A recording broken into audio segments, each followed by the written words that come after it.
Today is a super simple concept that is actually a little bit scary to some people, and it's this: don't work in silos. For some reason, there's a tendency to want to protect an area of a department, the work you do, whatever, and sometimes have the work filter through other people.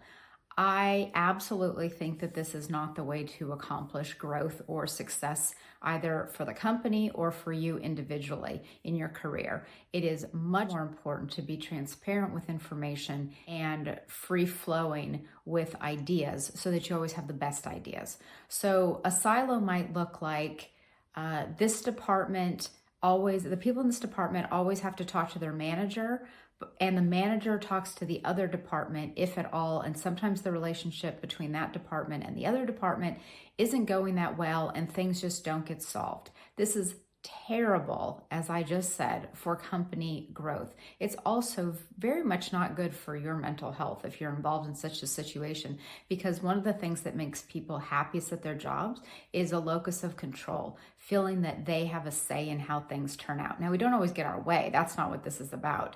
And we don't always have the best idea.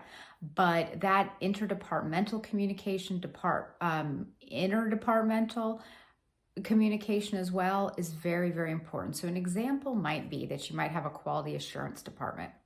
If you had a situation where each individual contributor in the company had to go up to their manager could filter something out, be too slow getting it done.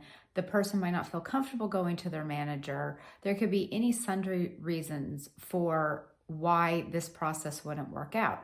One of the things we do, because we use Microsoft Teams, is everything goes into a Teams channel, and that makes it so everyone can see. So we have quality assurance channel, Teams with a lot of channels in it, and someone posts their question immediately, and anyone on the quality assurance team can answer that question. So imagine that you're getting a response right away, right? Because someone's always at their computer available to look. You're not waiting on anyone, so it's much faster. And sometimes the issue needs to be handled quickly.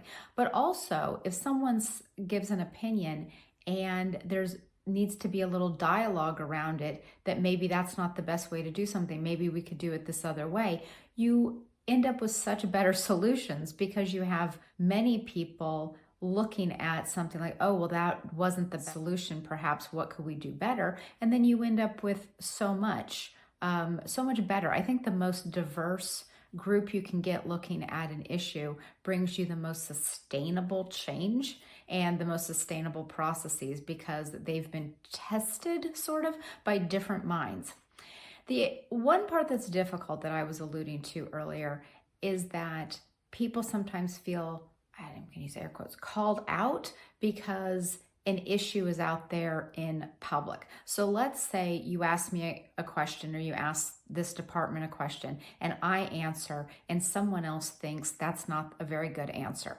Now, I personally don't care. I don't expect to have great answers all the time, right? And there can always be another viewpoint that builds on my idea or is a completely different idea. And that's fantastic.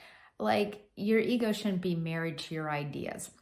They are just ideas with the thought of, let's always try to make it better. So someone could say, I don't really like that idea. What if we tried this? Great, let's try that. Does that make sense to other people? Okay, if they prefer that idea, then that is what it is.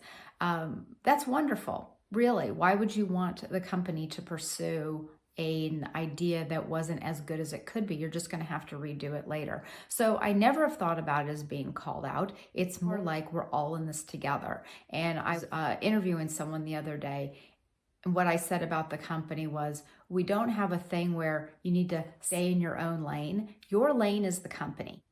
Your lane is not your job description. Your lane is the company. Your job is, no matter what else you do day to day, to make your company be as successful as possible and to make yourself as successful as possible. And it's actually by getting other people's ideas that you are doing the most learning. You have the most potential for growth by hearing other ideas and not living in a silo.